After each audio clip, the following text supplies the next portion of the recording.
નમસ્કાર વિદ્યાર્થી મિત્રો, ધોરણ 6 વિષય સામાજિક વિજ્ઞાન. વિદ્યાર્થી મિત્રો, નવા પાઠની શરૂઆત કરીશું. પાઠ નંબર 8, જેનું નામ છે ભારત વર્ષની ભવ્યતા. આપણા ભારત દેશની જે ભવ્યતા છે તેના વિશેની ચર્ચા આપણને આ પાઠની અંદર કરવામાં આવી છે.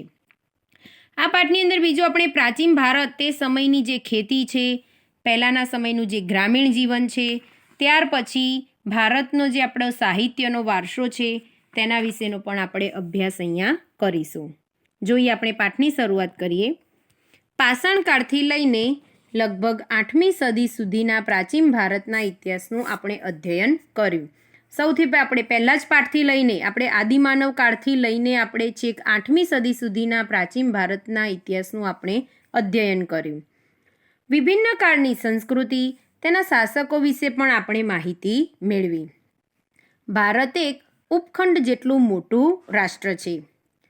પ્રાચીન કાળથી જ અનેક જાતિ, પ્રજાતિઓ, સમૂહો અને આ દેશની સમૃદ્ધિથી આકર્ષાઈને આ દેશમાં આવતા રહ્યા છે. પહેલાંના સમયથી આપણા દેશની જે સમૃદ્ધિ હતી એ સમૃદ્ધિથી આકર્ષાઈને ઘણા બધા લોકો બીજા દેશના લોકો આપણા દેશની અંદર આવતા રહ્યા છે. જેના કારણે આપણી ભારતીય સંસ્કૃતિમાં અલગ અલગ વિવિધતાનો સંગમ રચાયો છે. જવાહરલાલ નહેરુ, જેને વિવિધતામાં એકતા કહે છે, તેવા આ મહાન દેશની કલા અને સ્થાપત્ય તથા સમાજ જીવન વિશેની આપણે માહિતી મેળવીશું, જેનાથી પ્રાચીન ભારતની પ્રજાના ગૌરવશાળી વારસાની આપણને માહિતી મળી શકે. સૌથી પહેલાં આજે આપણે અહીં અભ્યાસ કરીશું પ્રાચીન ભારત તેની ખેતી વિશે.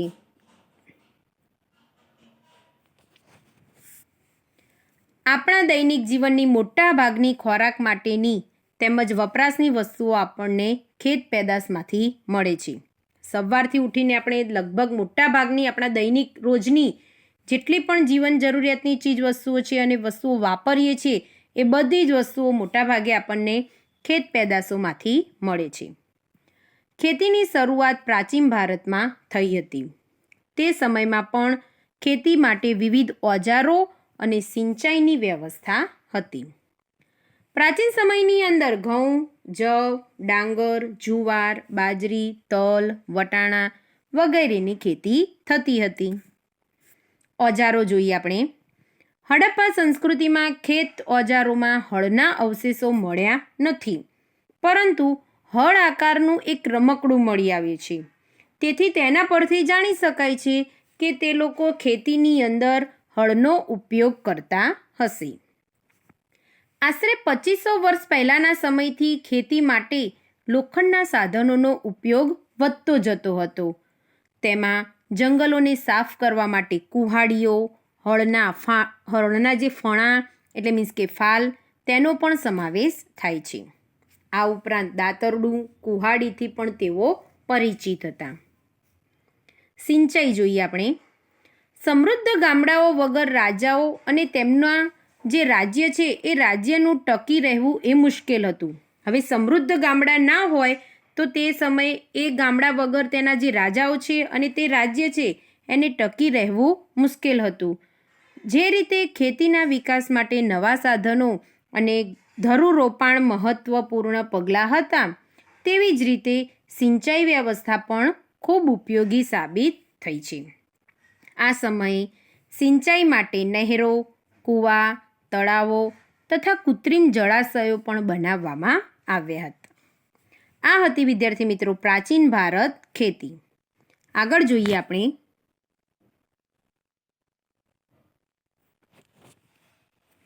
પ્રાચીન ભારત હવે ગ્રામીણ જીવન. ઉત્તર ભારત અને દક્ષિણ ભારતમાં ગ્રામીણ જીવન આ પ્રમાણે હતું. ભારતના ઉત્તર ભાગના ગામનો વડો એક ગ્રામ ભોજક કહેવાતો. ભારતના ઉત્તર ભાગના જે ગામનો વડો હતો એ કયા નામે ઓળખાતો તો કે ગ્રામ ભોજક. સામાન્ય રીતે એક જ પરિવારના લોકો આ પદ પર પેઢીઓ સુધી રહેતા. સામાન્ય રીતે એક જ પરિવારના લોકો આ પદ પર એટલે કે ગ્રામ ભોજક એટલે કે ગામના વડા તરીકે એક જ પદ પર તેઓ પેઢીઓ સુધી રહેતા. એટલે કે વંશ પરંપરાગત એ વારસાગત ચાલ્યું આવતું હતું. આ પદ એ વંશ પરંપરાગત હતું. ગ્રામભોજક મોટાભાગે ગામનો સૌથી મોટો જમીન માલિક હતો. હવે ગ્રામભોજક કોણ બનતું? તો કે જે સૌથી વધારે જમીન માલિક હોય, જેની પાસે સૌથી વધારે જમીન હોય એ વ્યક્તિ બનતું. આ જમીન માલિક ભાડુતી માણસો રાખી ખેતી કરાવતો હતો. હવે તેને જમીનની અંદર ખેતી કરવા માટે તે ભાડુતી માણસો લાવતો અને ખેતી કરાવતો. રાજા પણ ગામડાના કરવેરા ઉઘરાવવાનું કાર્ય તેમને સોંપતા. જે પણ કરવેરા ઉઘરાવવાના હોય એ કરવેરા ઉઘરાવવાનું કાર્ય તેમને સોંપતા. તે કાયદા અને વ્યવસ્થાની સ્થિતિ પણ સંભાળતા. કાયદાને લગતી અને કોઈ પણ જાતની વ્યવસ્થા હોય તે બધા જને લગતા કાર્ય તે સંભાળતા હતા. દક્ષિણ ભારતમાં 3 પ્રકારના લોકો રહેતા હતા: મોટા જમીનદારો, નાના ખેડૂતો અને જમીન વિહોણા એટલે કે મજૂર, જેની પાસે જમીન હોતી નહીં એવા લોકો, એટલે કે દાસ કહેવામાં આવતું. દક્ષિણ ભારતની અંદર 3 પ્રકારના લોકો રહેતા: જમીનદારો, મોટા મોટા જે જમીન ધરાવતા લોકો હોય તેવા લોકો, જમીનદારો, નાના ખેડૂતો અને જમીન વિહોણા મજૂર. આગળ જોઈએ, હવે એમનું નગર જીવન જોઈએ. મોટાભાગના શહેરો 2500 વર્ષ પહેલાં મહાજન પદોની રાજધાની હતા. આગળ આપણે જોઈ ગયા છીએ, મોટાભાગના શહેરો એ 2500 વર્ષ પહેલાંના જે મહાજન પદોની તે રાજધાની હતા. આ શહેરો કિલ્લાબંધીથી સુરક્ષિત હતા. તેના જે સુરક્ષા હતી એ શાનાથી હતી? તો કે કિલ્લા બાંધેલા હતા. ઘણા શહેરોમાંથી વલયકૂપ પ્રાપ્ત થાય છે. વલયકૂપ પ્રાપ્ત થયા છે. એ કયા નામે ઓળખાતા? તો કે કૂવા તરીકે ઓળખાતા. જે આ વલયકૂપ હતા એ કૂવા તરીકે ઓળખાતા. આ વલયકૂપ શૌચાલય, નીક અથવા કચરાપેટી માટે ઉપયોગમાં લેવાતા હતા.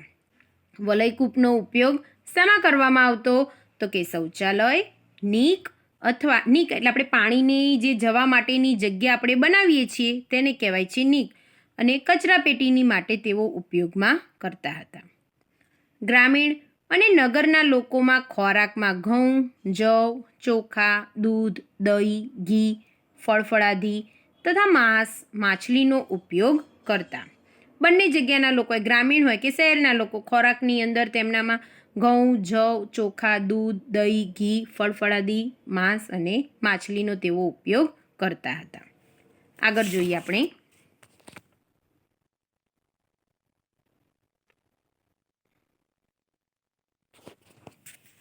હવે તેમનો પહેરવેશ કેવો હતો? તો કે પુરુષો અને સ્ત્રીઓ સામાન્ય રીતે 2 વસ્ત્રો પહેરતા.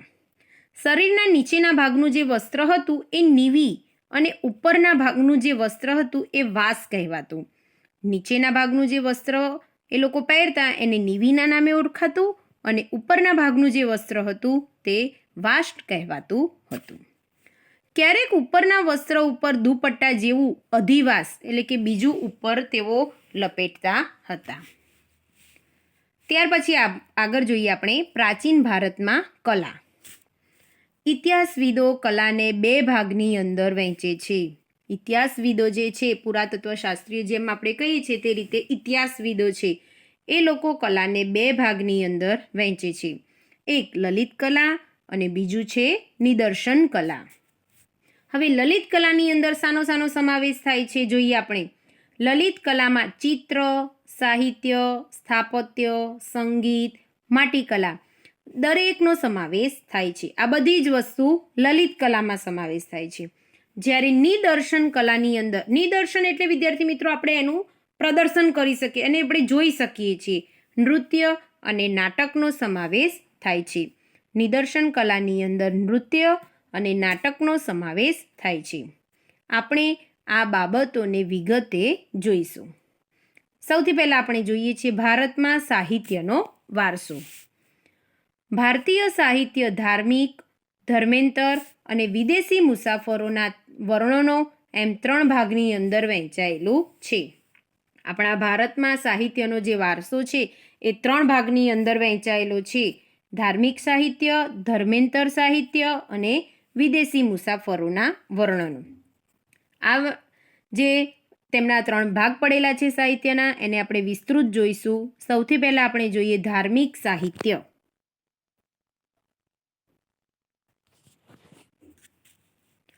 ભારતના સૌથી પ્રાચીન ધાર્મિક સાહિત્યમાં વેદોનો સમાવેશ થાય છે. ભારતની અંદર સૌથી જે પ્રાચીન ધાર્મિક સાહિત્યો છે એની અંદર વેદોનો સમાવેશ કરવામાં આવે છે.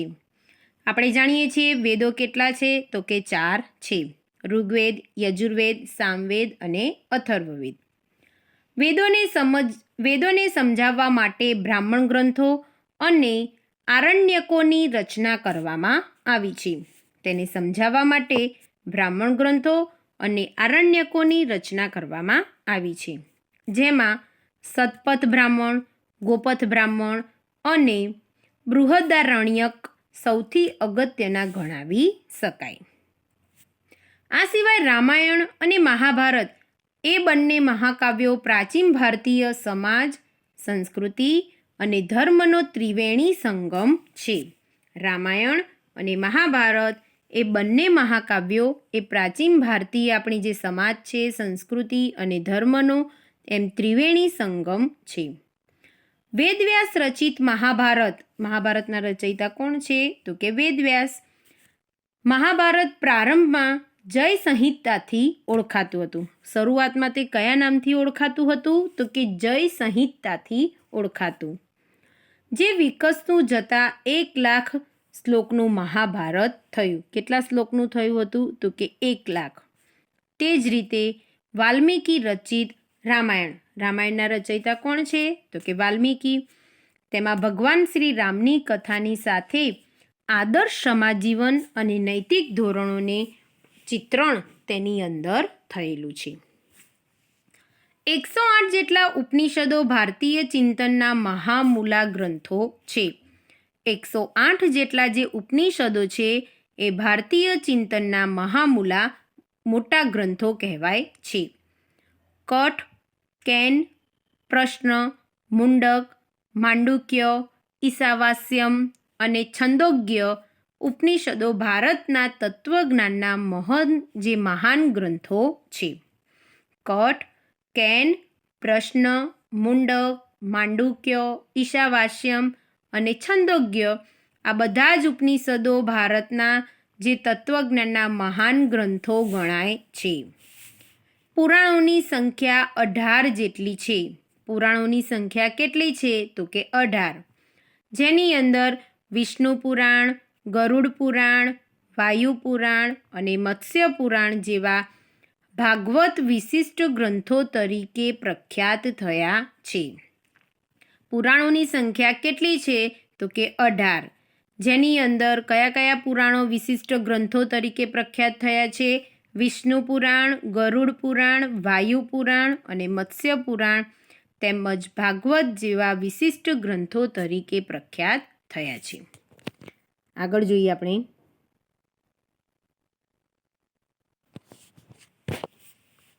બૌદ્ધ અને જૈન ધર્મના મહાન ગ્રંથોમાંથી આપણને સમાજ જીવન અને ધર્મની માહિતી મળે છે. બૌદ્ધ અને જૈન ધર્મના જે મહાન ગ્રંથો છે તેમાંથી આપણને સમાજ જીવન અને ધર્મને લગતી માહિતી મળે છે. બૌદ્ધ ધર્મના મૂળ ગ્રંથોને ત્રિપિટક કહેવાય છે. બૌદ્ધ ધર્મના તેમનો જે મૂળ ગ્રંથ છે એ કયા નામથી ઓળખાય છે તો કે ત્રિપિટક, જેની અંદર સૂત એટલે કે સૂત્ર પિટક, વિનય પિટક અને અભિધમ્મ પિટકનો સમાવેશ થાય છે.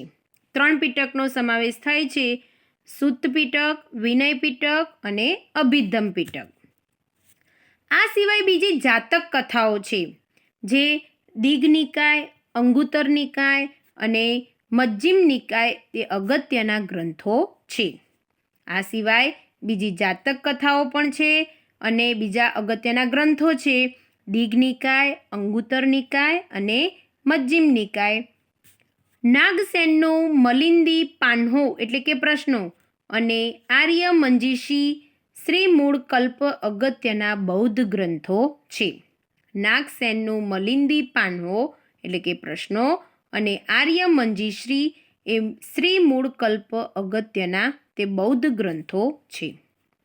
તિબ્બત ભાષાની અંદર બૌદ્ધ ગ્રંથની કજાર અને તંજર 2 સંહિતા પ્રસિદ્ધ છે. જાતક કથાઓ દીઘ નિકાય, મજ્જિમ નિકાય પણ બૌદ્ધ ગ્રંથો છે. આ ઉપરાંત બૃહદ કથા, હરિવંશ પુરાણ, વાસુદેવ હિડી, સિદ્ધહેમ શબ્દાનું શાસન, દ્રયાશ્રય અને કીર્તિ કૌમુદી પણ મુખ્ય છે. આ બધા જ વિદ્યાર્થી મિત્રો ગ્રંથો છે. કોઈ બૌદ્ધ ગ્રંથો છે અને બીજા પણ આ ઉપરાંત બીજા જે ગ્રંથો કીધેલા છે બૃહદ કથા, હરિવંશ પુરાણ, વાસુદેવ હિડી, સિદ્ધહેમ શબ્દાનું શાસન, દ્રયાશ્રય અને કીર્તિ કૌમુદી. જૈન ગ્રંથોને આગમ ગ્રંથો કહેવામાં આવે છે. આગળ જે આપણે જોયું એ બધું જ બૌદ્ધ ગ્રંથો વિશે જોયું. હવે જૈન ગ્રંથોને આગમ ગ્રંથો પણ કહેવામાં આવે છે. આવા આગમ ગ્રંથોની સંખ્યા 12 છે. કેટલી છે? તો કે 12.